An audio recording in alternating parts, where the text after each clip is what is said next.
Masalah bid'ah ini adalah masalah sensitif betul. Banget, Pak, sensitif banget, Pak. Ya. Yang bila dibicarakan atau ditegur akan membuat perpecahan umat. Betul, Pak. Sahih. Tapi kalau kita diam, berakibat bid'ah merajalela, sunnah semakin hilang. Kalau kita bicara, berakibat jadi kayak ada gesekan. Tapi kata Imam Asy-Syatibi apa? Mudarat tersebar dan merajalanya bid'ah itu lebih besar dibandingkan mudarat daripada gesekan yang muncul akibat membantah apa? Bid'ah. Masalahnya kan ada kaidah usul fikih, kalau bertemu dua mudarat maka ambil yang paling ringan mudaratnya. Nah, sekarang kalau kita diam, antum semua diam, itu semakin menyebar, semakin merajalela. Kita diamkan. Jangan. Kita harus jelaskan. Ya, makanya kata Imam Ahmad apa? Fa idza sakattu ana wa sakatta anta, kalau aku diam kamu diam, kapan orang bodoh tahu ini benar ini salah? Kapan? Sekarang kalau kita menjelaskan maksiat, pelaku maksiat juga ngambek, Pak. Kita menjelaskan tentang bahaya LGBT misalnya, itu orang-orang LGBT marah, Pak.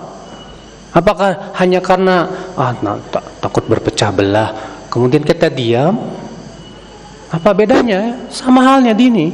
Apalagi bid'ah itu sangat merusak kemurnian Islam. Iya. Apakah tidak ada lembaga resmi yang memberikan pencerahan? Nah, ini masalahnya nggak ada, Pak. Iya. Nggak ada lembaga yang resmi yang memberikan pencerahan. Yang ada banyak juga yang malah kemudian membela kebid'ahan. Ya. Ini yang kita tentunya tidak inginkan, akhwal Islam. Ya, kalau misalnya itu bid'ah yang masih diperselisihkan oleh para ulama, kita juga paham kok. Kita tidak pernah mencap pelakunya sebagai ahli bid'ah. Tapi kan masalah khilafiyah, yang satu mentarjih ini bid'ah, yang satu mentarjih ini bukan bid'ah. Soal-soal biasa, sama dengan masalah fikih. Apa bedanya? Masalah fikih misalnya, mazhab Syafi'i mengatakan makmum baca Al-Fatihah di belakang imam, baik sir maupun jahar. Imam Ahmad mengatakan kalau jahar diam, kalau sir baca. Abu Hanifah mengatakan jangan baca sama sekali. Dalam hal ini kita katakan apa? Silakan amalkan sesuai dengan. Tapi boleh nggak saya sampaikan pendapat saya adalah merojihkan bahwa tidak dijaharkan? Boleh, nggak masalah. Ketika misalnya ini masalah bid'ah diperselisihkan para ulama, apakah ini bid'ah atau tidak? Boleh nggak saya merojihkan bahwa ini perkara bid'ah? Boleh, sesuai dengan yang kita pandang rojih. Tapi kita tidak menghukumi lawan kita sebagai ahli bid'ah. Kenapa? Karena ini masalah khilafiyah di kalangan para ulama juga. Beda dengan para ulama semua sepakat, ya. Ulama yang dimaksud dengan ulama di sini ulama-ulama ahlu sunnah wal jamaah, terutama ulama salafus saleh. Ya, salafus saleh itu generasi-generasi pertama, ya.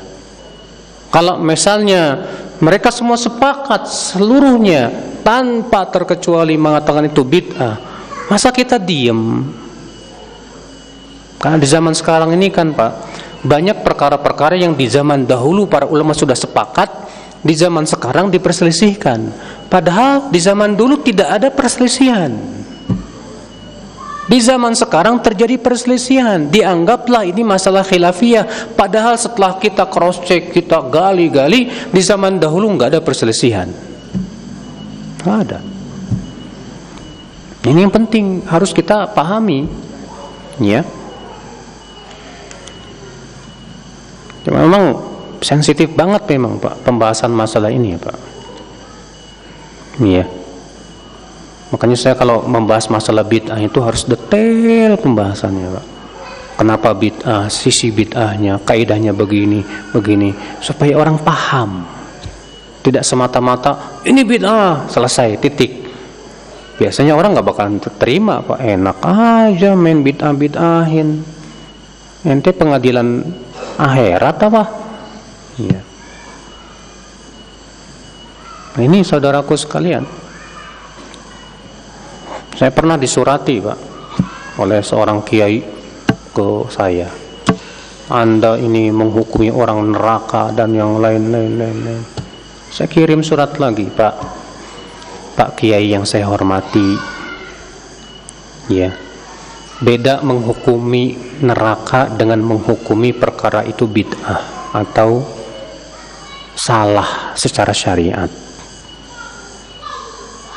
Karena yang saya hukumi ini hukum masalah dunia. Adapun masalah neraka itu urusan Allah, bukan urusan saya. Maka saya hukumi ini bid'ah karena berdasarkan dalil-dalil. Kalau Pak Kiai saja boleh menghukumi ini bukan bid'ah, maka saya tidak boleh untuk merojihkan bahwa itu ternyata itu bid'ah.